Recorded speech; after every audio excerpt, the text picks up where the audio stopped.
in this world is my balls and my word. And I don't break them for no. Do you understand?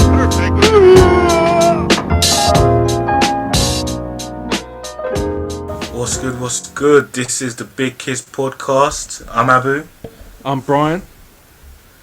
And yeah, this is right now we're recording at a very peculiar time. It's literally 10 p.m, you know? It's late night edition. BigKiz.com. like, follow, share, comment. You know the deal. Standard, you know? I guess you know, we always You're manage not to gonna get through this do. podcast. Hold on. You're not gonna do a Barry, late night edition. Your smooth FM voice or whatever. Oh, I haven't got a smooth FCM. Like, oh, what can I say? Because the big thing, BIGKIZ, but it's not even that. It doesn't come off so nice.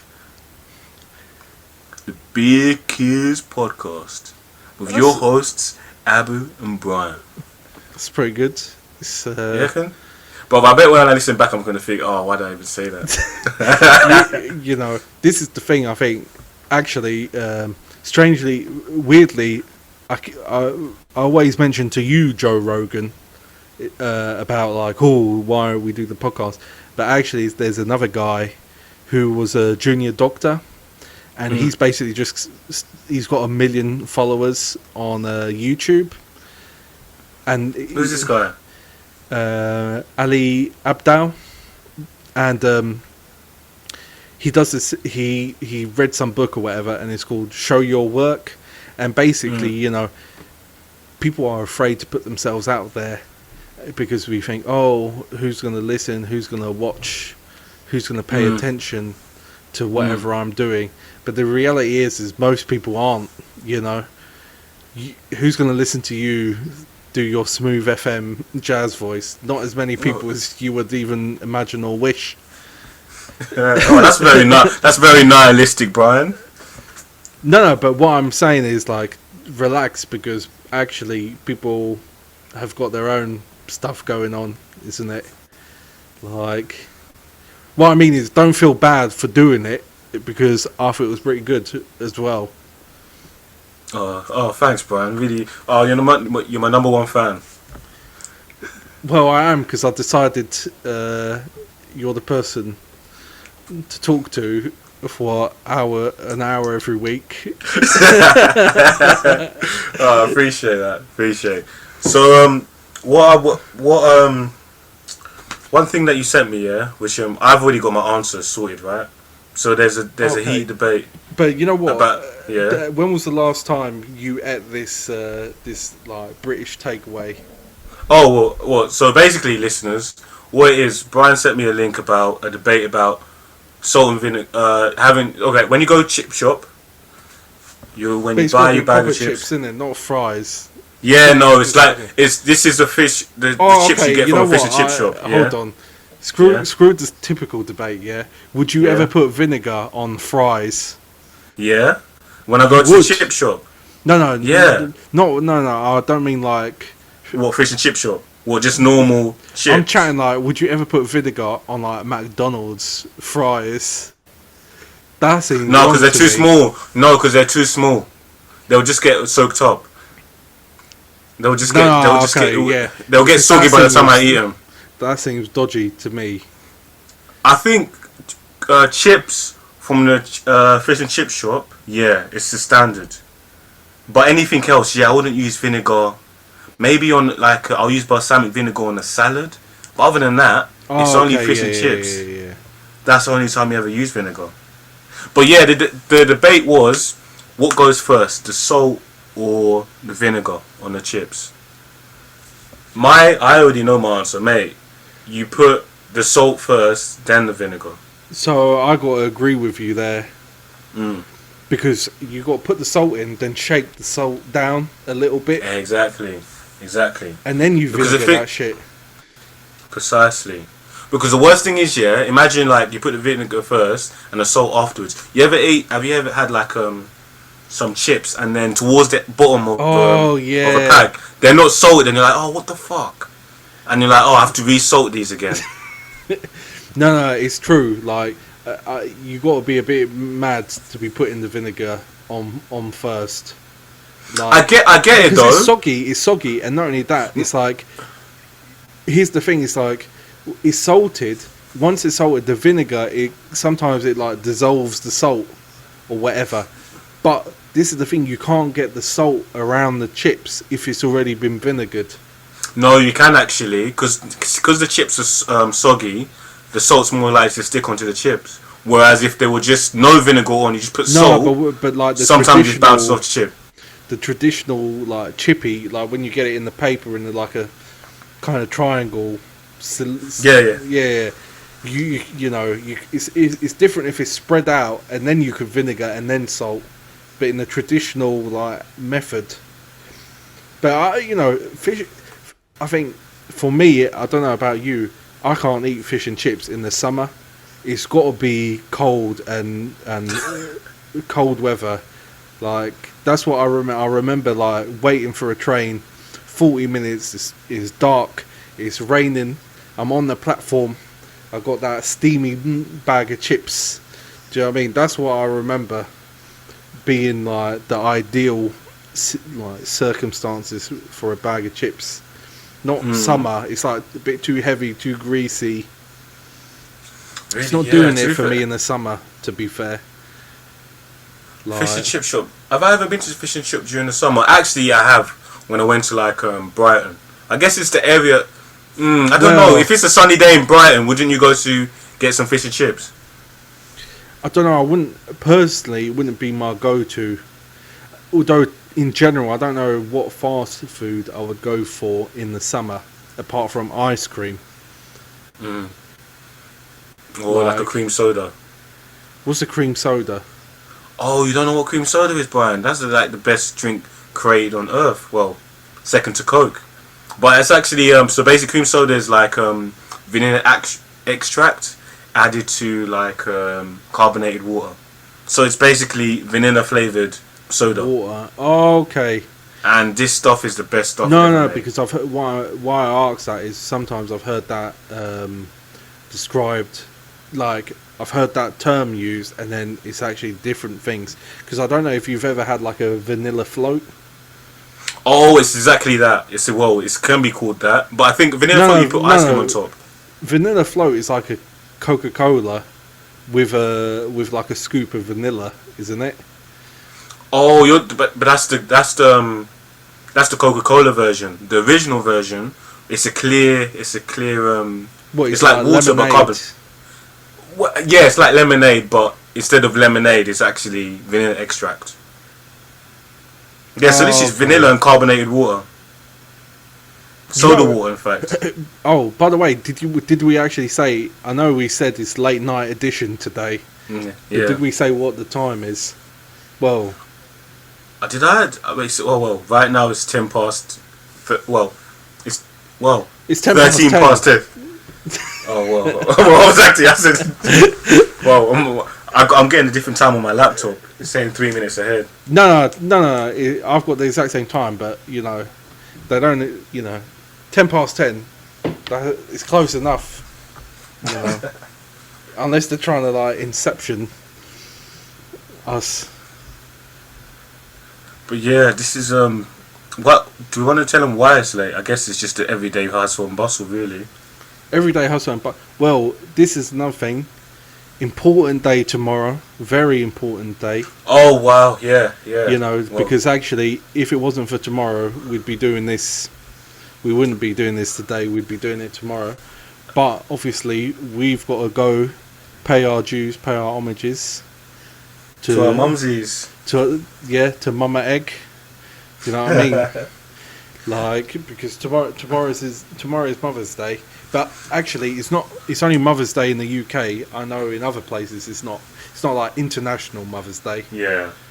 Which but is now that you mentioned it, thank God you remind me. Listen, today has been getting a Mother's Day gift was so hard for me today. I didn't even manage to get flowers, bruv. They literally ran out. So typical me, I do things last minute. So I thought, you know what, I'm gonna go get my mum a card, some flowers, and to buy some food. Like she likes traditional food like green bananas that from Uganda. So literally, Fried. Does she like? Yeah, see the way it's cooked is not fried, so that's plantain. Plantain will be fried, but Oh, matoke okay, yeah. is it's Ugandan. It's like green bananas, which you cook. It's kind of like you squish the bananas together and you have it more with a savoury food. Like you have it like beef stew Oh, because okay. it tastes rather bland. Because the thing is, bananas are sweet when they're yellow, but when they're green, the taste is rather bland. So that's it's a cuisine in Uganda which is really popular. So I got a box of that. Oh, okay, that's cool. Yeah. You know, one thing I actually can't remember if it was, maybe it was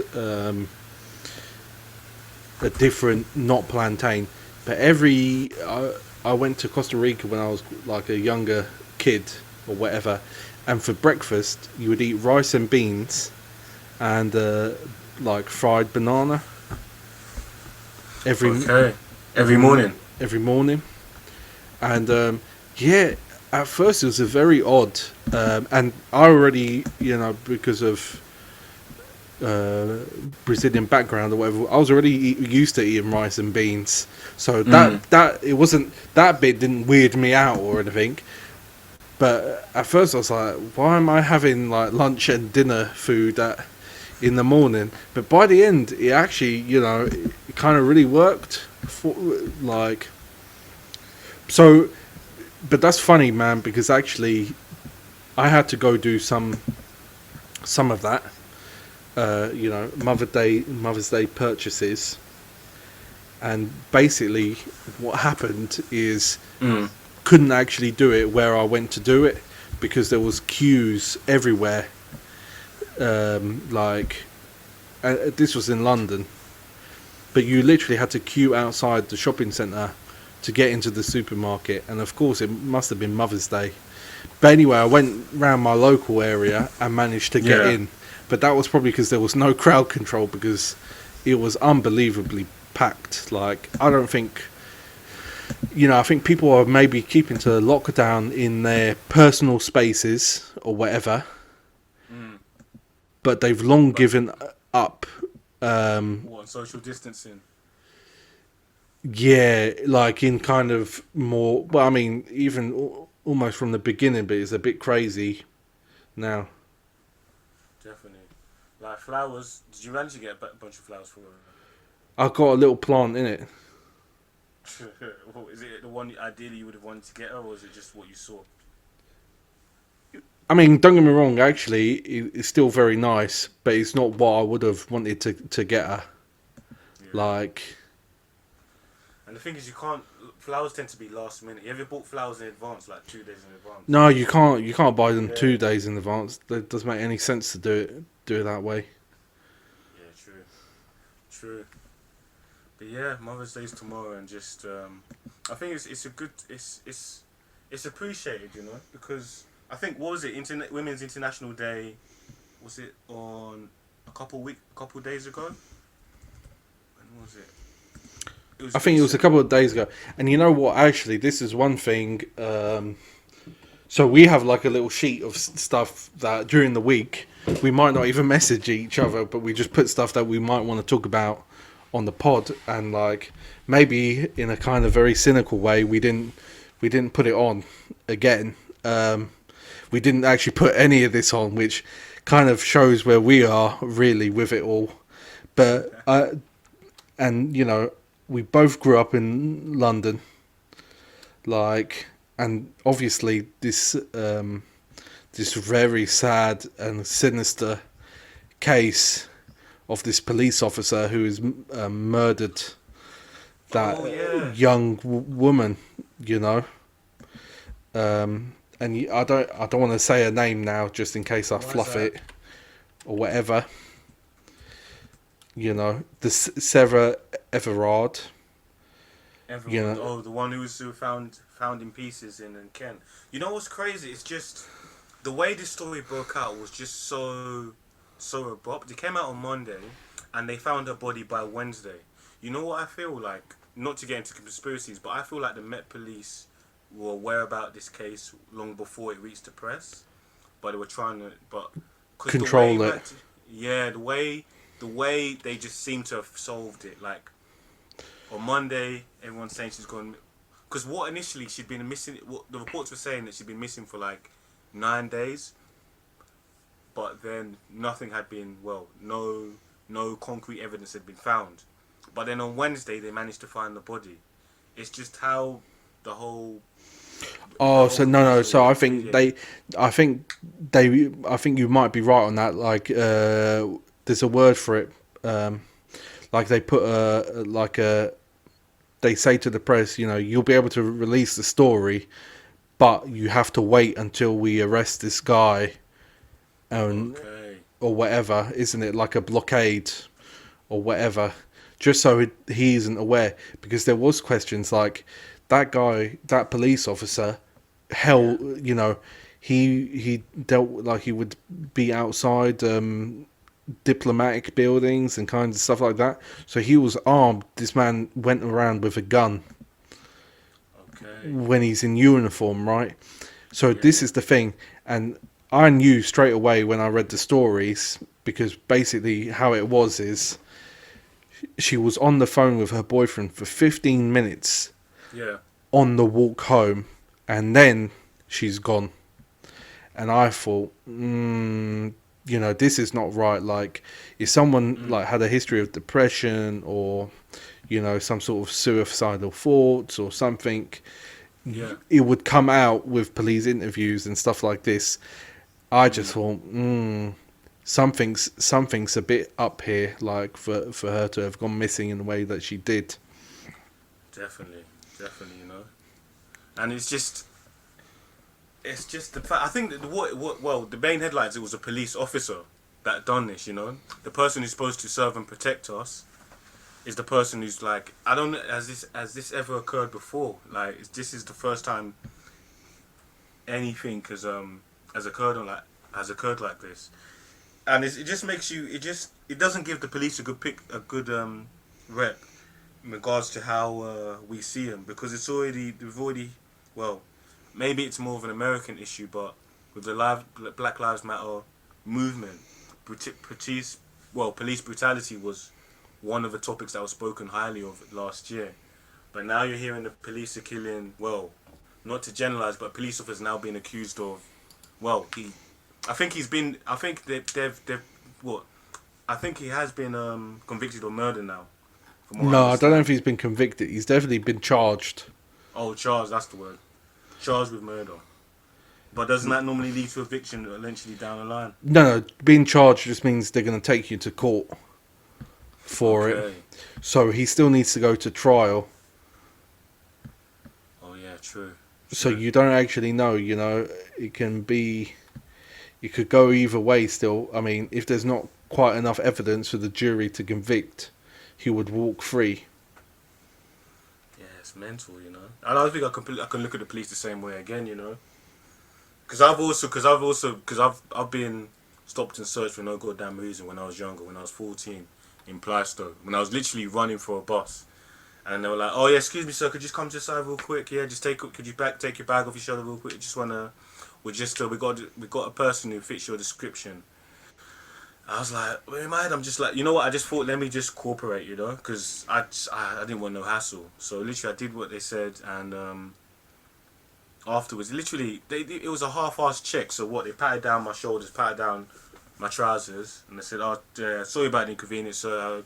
You can go on your way," And then I missed my boss, and at the time, I was just like, "Yo, hold up!" Like, that was just obviously. Profiling is necessary if you're trying to find a person, but the manner in which it was done, I felt it was lazy, But anyway, that's my personal issue with police. But on top of what's happening now, And so actually, this is kind of an interesting kind of topic to go down into, because I've never actually been stopped by the police, and I remember one incident, right, with the British Transport Police, right, because I'm coming home from college, and so are other kids I knew, right? Except I'm on one platform that goes to Rochester, and the other platform is the train to Peckham. Now, I didn't have a ticket, yo. Do you know what I mean? And okay, admittedly, nor did some of the kids on the other side, on the other platform. But my feeling at that point, or my observation is, damn, you know, you will find crime where you look for it, right? You know, that's the thing. It's like, so you're gonna find crime in lots of places if you start looking for it. You know, if you started looking at MP's expenses, for example, right, you're gonna find some crime. You're gonna find some crime there. But the problem is that there's no motivation. There's nothing to win by pursuing that kind of crime for anyone. You know, because you expend a lot of political capital and time and resources doing that. It doesn't make a difference. Definitely. But I mean, have you finished watching? Have you watched the all of The Wire yet? Yeah, of course. Oh, okay. I mean, you watch The Wire and you get it. Like, you see what's happening. How the police have to deal with what? Well, it just reminds me of when Carcetti becomes mayor, and they're doing the street rips. Yeah. And basically there's the two undercover police officers. There's the guy going to work to his job on the bike, and the two undercover police cops are like, "Oh, dude, will you go like buy some drugs for me? You can keep the change or whatever." And he goes, does the trade off, and then they arrest the guy going off to his job. You know. Wait, what episode was that? This must be maybe season 3, end of season 3, maybe season 4. What, Amsterdam? No. Before Amsterdam. Oh, before, that's season 2. I don't know. No. Whenever Carcetti becomes mayor, basically, the white politician dude, who was in Game of Thrones in the end. Oh, okay. Oh, yeah. I think that was season 4. Yeah. So, I mean, I kind of think that. I mean, here's the thing. Like, I've got a weird relationship with the police, like, in the sense that I kind of think sometimes they do get a bit of a hard time, but at the same time they don't do themselves no favors. But I kind of also think it's like there's not enough of them. And that's the problem. It's like people don't know your local police. Do you know what I mean? Like, there's not really a relationship. I feel like every security guard or everyone down the high street, anyone who's worked in the high street for 10 years should be on first name terms with their beat officer. You know? Like, I even feel like they should even be on friendly terms with some of the naughty antisocial kids. So if some deeper shit goes down, they can be like, yo, wagwan here, what went on here? Do you know what I mean? Like some real community policing. You know, like the kids that stay drinking out in the park. Oh, did you see what happened? Do you know what happened when, like, do you know what I mean? Like, what, you know, oh, there's been a murder. What have you heard on the street? You know, there's a kind of a lot of stuff. Like, definitely a relationship between the police and the community. That's what I'm saying. I think there's no relationship. I think that's where the difficulty comes. Yeah, and so when something as drastic like this comes out, you get all kinds of different opinion, because what can we really say about the police? It's not like any of us are friends with the police. You may have a friend who may be a copper, but it's not the same, you know? It's like my relationship with my GP is a good one, you know, because she looks out for me, and I can only thank her for that. The policeman, the only other time I'm going to ever call the police is if I've been robbed or it's out of my own hands, where it's basically in dire situation. Whereas if you had someone that you relied on in a dire situation, I think if you had a better opinion of them, you know, because I'm just thinking of I'm just thinking of let's say the gangs in South London, right? Postcode wars, right? The idea is that police never get involved. Let's say someone smashes up your car or attacks you or you get assaulted. You don't no snitching basically, right? But if you had a good opinion, if you trusted the police to get your issues resolved, because a lot of it, obviously, no snitching. The idea is that you want to stay loyal to your affiliation, but also no snitching also means that even if you do tell the police, a lot of the times the case may not go resolved or it doesn't benefit you in the long run. You know, so I think if, No, but no snitching also means we're going to handle it in house rather than go to the police. I think here's the thing, like postcode wars, all this kind of stuff, like it's a very limited reality, it's a very limited worldview. Like, the reality is, for example, if let's say someone we know used to move weight, blah blah blah, whatever, Jay-Z, if Jay-Z thought just about the Bronx or Marcy Estates, he wouldn't be Jay-Z because he had to have a more international, global perspective. And this is the thing, like sometimes I understand as well, it's hard if you're just living in that environment. It's about like identity, it's about like belonging, it's about so many things. and I think the police don't belong. Well, the police belong in the community, but really and truly, it's like it's the community and the police, not the community with the police. You know, you get what I'm saying? It's like when you see a community officer down, like it's like what you said. Like if you see a community officer down the road, it's not that you're gonna say hi or anything. You just walk past them as if, like, yeah, they're just surveying the area. There's not much else they do. You know what it is? I think it's like I feel like it's too confrontational. It's like what needs to happen is. I mean, I think the problem is, one, there's too many people for community policing to work.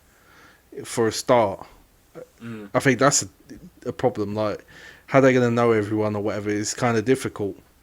But I feel like they need to come have a chat with people.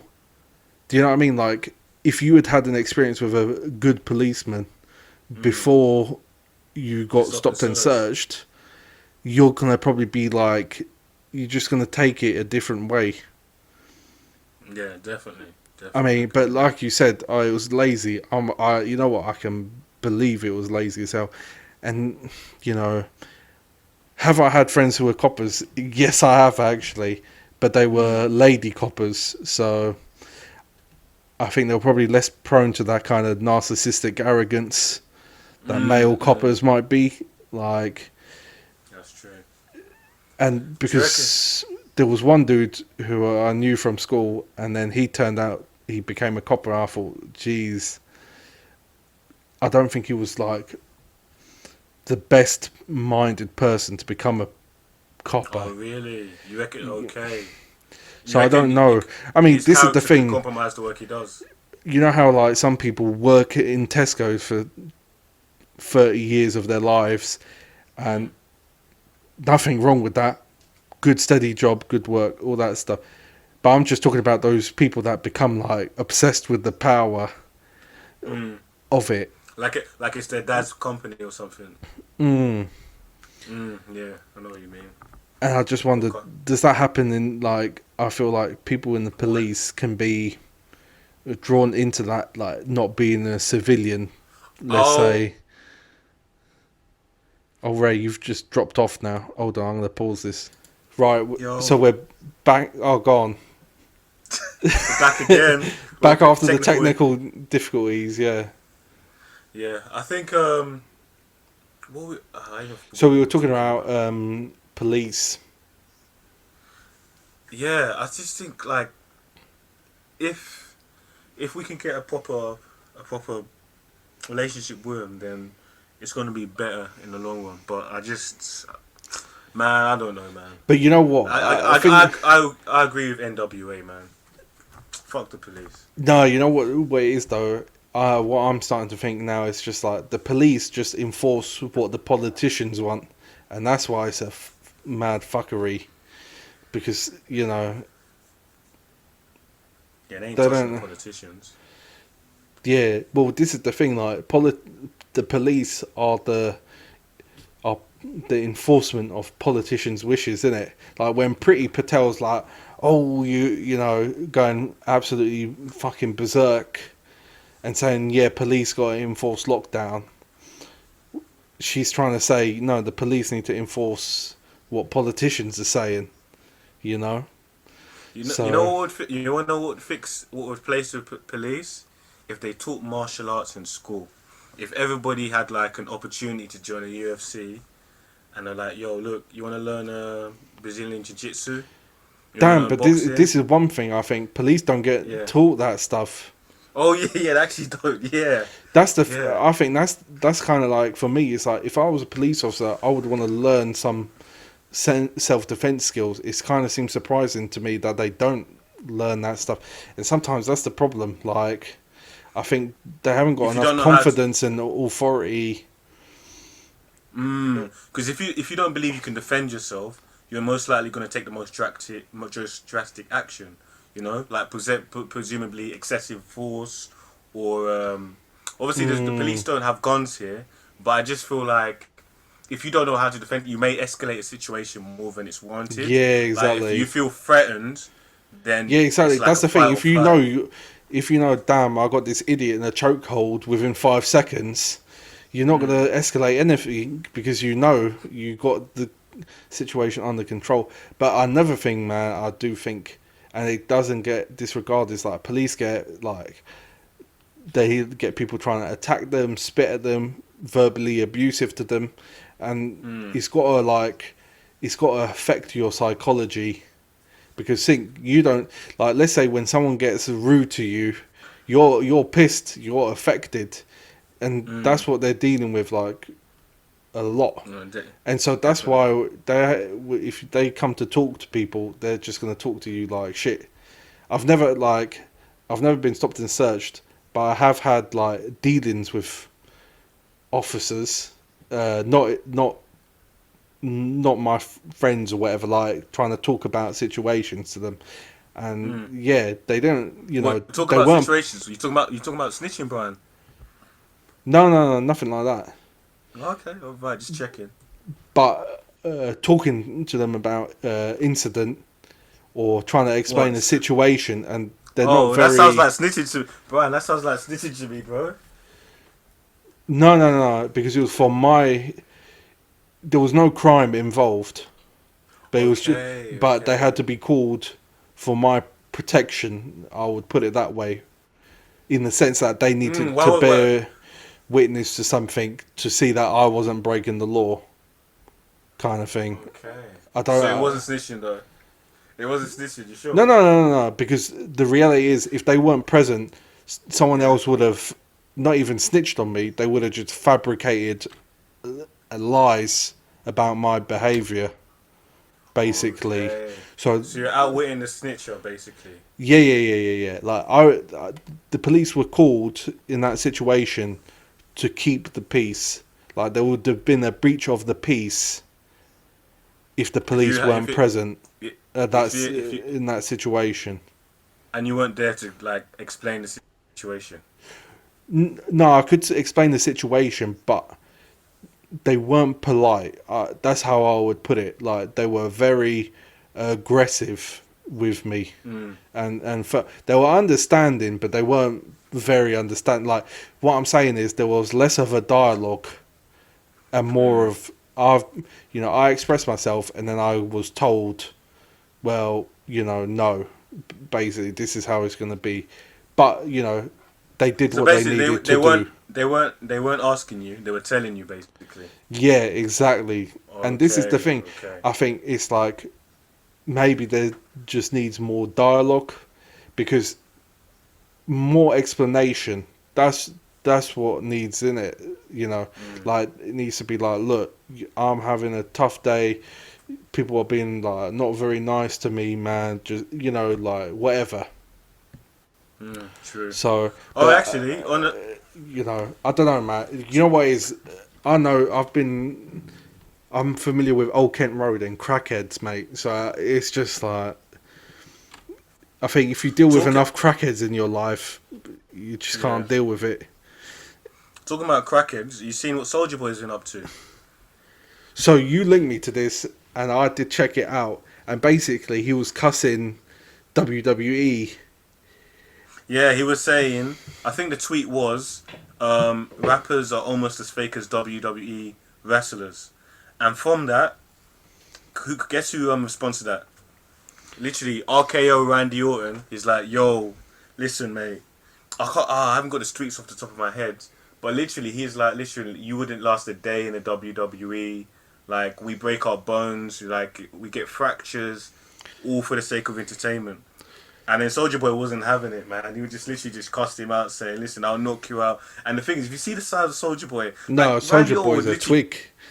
literally, Randy Orton will kick him into next Wednesday. It's ridiculous, man. But I think this is the thing, like, what's happening in wrestling isn't fake. But the reality is there isn't an actual fight going on in wrestling. There's a kind of physical theatre. And I'm not saying they don't put their bodies on the line or whatever, but you know, you see the UFC, it's different. In WWE, supposedly a man's getting punched in the head 10 times in a row and not putting his hands up to defend himself.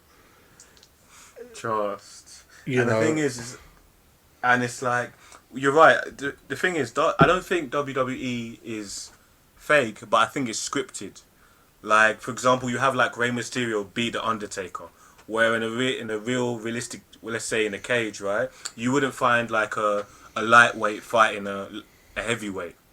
Whereas in wrestling, the two are combined together, and you see like Rey Mysterio doing like backflips over the Undertaker or Triple H or whoever, and it's like, oh man. As a kid, you're thinking, whoa, this is the greatest thing on earth. I'm seeing Steve Austin, I'm seeing The Rock, I'm seeing John Cena, I'm seeing what's it? Is it the Hardy Brothers, bro? When man used to do backflips off but the it's corner play stand. fighting, Like, isn't it? It is play fighting.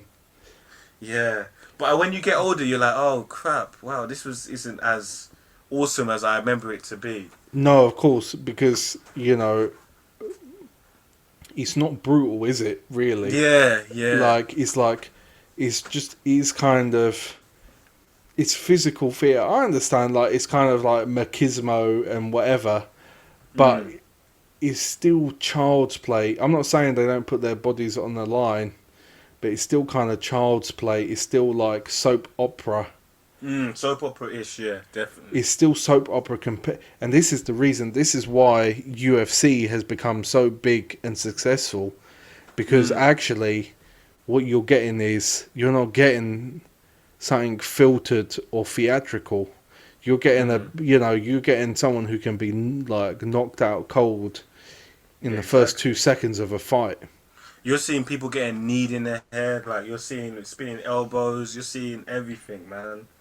You're seeing a guy being choked out and passing out. Like, literally, it's like, what was it? Who was it? But there was a meme on Twitter a couple years ago where it was just like videos of people getting knocked the fuck out. And there was, in UFC, you actually see people get knocked the fuck out, as in, like, having seizures and stuff. You know? Yeah.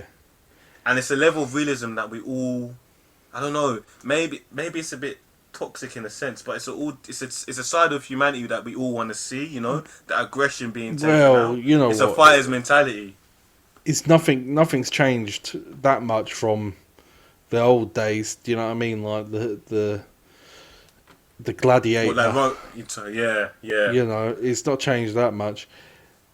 But in some ways, it's kind of, in some ways, I think maybe it makes other people put more respect on other human beings, in the sense that you don't know what someone's training is, you know.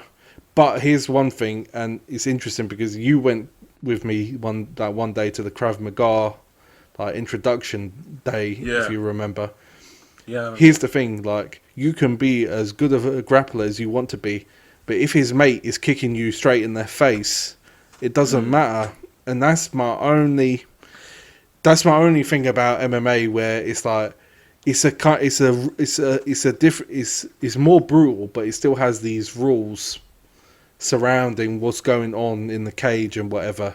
Like, Matter of as fact, you yeah. know, Because matter of fact, you say that rules because there was a fight recently, Peter Yan versus Aljamain Sterling. So this is for a bantamweight title, and it ended in a very controversial matter. So Peter Yan, you could say, was winning on points throughout the four because it's five rounds. So in the fourth round, he was winning by points by that stage based on the judges' cards. But then Jermaine Sterling was on the floor. Like he was in all fours. So basically his hands were on the ground and his feet were on the ground. And so Yan was holding his head, like controlling his head, so Sterling couldn't get up.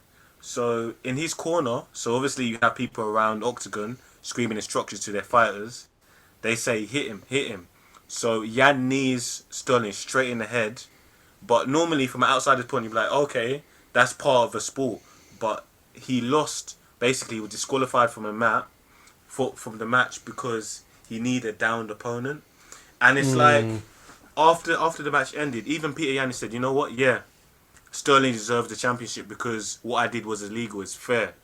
Whereas a lot of people don't understand, yeah, there was a respect level of following the rules. Whereas something like World Star, bro, like, it's just... no, I mean, I gotta admit, I watched it and I thought I didn't see what was quite wrong with him doing that. To be honest, because I'm sure he'd be allowed to kick him in the face, isn't it? He just couldn't knee him. No. So basically, if an opponent is on the floor, like on all fours, so he's grounded, you can't hit him directly in the face. You can hit him in the chest or around the shoulder area, but not a direct knee into the head because it's seen as an unfair advantage. But I mean, he's down the opponent. Like, Yeah, that's but you're how... standing up. But it's just, I guess it's a technicality of the rules, you know? But this is what I'm saying. It's like it's a rules. Those rules could change, couldn't they? I don't know. I mean, I watched the highlights of those fights, and for me, I was kind of like, I don't know. Like, if UFC is supposed to be what it is, like he's striking that opponent in the face. The opponent becomes dazed. You know, because the opponent is dazed and goes down on one knee. You knee the opponent in the face. I think that's good. That's good gamemanship, in my opinion. Do you know what I mean? Like, but I guess I think that's the boundary of it all, you know. Because if the next level step on that, because look, UFC's violent, right? But what about bare knuckle fighters? You know, that's another level of violence, you know, and that's not something that's really televised. I guess it's a degree of how because obviously you need to put boundaries in place when it comes to fighting sports, of course. Because it's like... No, but I just mean it seems like a strange boundary. If the referee would let him still strike the opponent, either he's downed and the referee needs to break the fight until the opponent is back on his feet. But who knows? Because it doesn't quite make sense to me in the sense that they could both be on the floor grappling. Like, who's to say? It doesn't. I don't know. It seems odd. It seemed like a really odd decision in that game, in that matchup for me. When you link me to that. I guess there's a little grey area. I think with any sport, there's always going to be grey areas. You know. I mean, I think we both know fully well about VAR in football. That's a whole other contentious issue for another pod. But I guess, you know, there's rules, you know, and with fighting, that's what separates UFC fighters from someone fighting out on the street. No. I mean, as professionals, I totally agree. You know, he's been disqualified and he accepts it or whatever. But in the kind of the rules of it, it didn't seem to like make much sense. It didn't feel organic. It didn't seem like an organic rule to me, like in the flow of combat. Do you see what I mean? Like, because I watch UFC and the combat is supposed to be more organic, and it seemed odd to me, like, oh, you can't strike an opponent. Like, if you're having this, there we go. It's not. It's a UFC fight. It's not a street fight. Yeah, That's not what like I'm you kick him in the saying. balls. Yeah. Well, this is the thing. So I don't know. I think UFC is a bit weird. Like, in some ways, it's trying to become a new boxing, isn't it? Really. Yeah, that's what. With the have you heard about the Jake Paul and Ben Askren fight? So basically, you're funny you say that. Jake Paul, you've heard about it. He was picking a fight with Conor McGregor. He already had one with KSI. No, his brother had one with KSI, which lost. And now I mean, I haven't heard of any of these dudes, to be quite honest. I mean, actually, I heard about the Logan, Jake Paul, whatever brothers. Like, couldn't give a toss. Frankly, like, YouTube stars who realise they can get more money in the boxing world than having to make, like, a bunch of shit reaction videos, on YouTube. yeah. But I'm saying that, maybe if you said to me, oh, Brian, would you say 20 million, but Conor McGregor might have to knock you out, I'd probably take you up on that. So, it's, you got to be cynical as well, isn't it? Like, you've got to pay bills. 20 million from Conor McGregor means, like, if I have a kid, I could send him private to make up for my lost brain cells from, lost in the fight. So it's just one of those things, like, I can be critical and give my Charlemagne the God take on that stuff and be a hater. Yeah. Or I guess it's this. It is money about the money grab right now because there's so much money in boxing and fighting now. It's funny because UFC wasn't popular 10 years ago. Now it is now. It's like things weren't popular before. Now, like a resurgence of boxing. Before Anthony Joshua, boxing had gone a bit stale. Nobody was really trying to hear about boxing, but it's where the money's at. Well, I'll you know what? I'm gonna sort of end it on this. Yeah, it's like, why is WWE kind of crappy now? Right? It's because there aren't the superstars in WWE. When The Rock was in WWE, The Rock was The Rock. He was the same guy. It's the same kind of thing. Hulk Hogan, Shawn Michaels, Triple H, John Cena, Stone Cold Steve Austin, Jericho, Goldberg, oh damn, yeah, Mick Foley, damn, Umaga, yo, Undertaker. Oh, what was the South Pacific dude, the proper fat one, Rikishi. Umaga, Rikishi. Rikishi, yeah, there's a reason why it's kind of sucks now, man, and it's because they haven't got the superstars anymore. That's the reality of it. It's not just that UFC is popping off. It's because the people on there aren't that good. It's just like if football didn't have stars, it wouldn't be that interesting. That's how it is, and that's what's happened in those arenas, basically, in my frank opinion. But, my ill-informed late night opinion. Yeah, literally, this has been a flipping late night. And we managed to get through it. Couple more hours until Mother's Day, Completely different mindset. I'm glad it's... Wait, is Mother's Day always on a Sunday? I don't know. No, I don't know, actually. I should know, but I'm not going to know at this hour, man. But all I'm thinking is I need, I'm not even kidding. I'm getting old, man. I need to go to bed. But BIGKIZ.com, comment, subscribe, share, tell us how to improve. Jesus Christ. But it's all love, my people.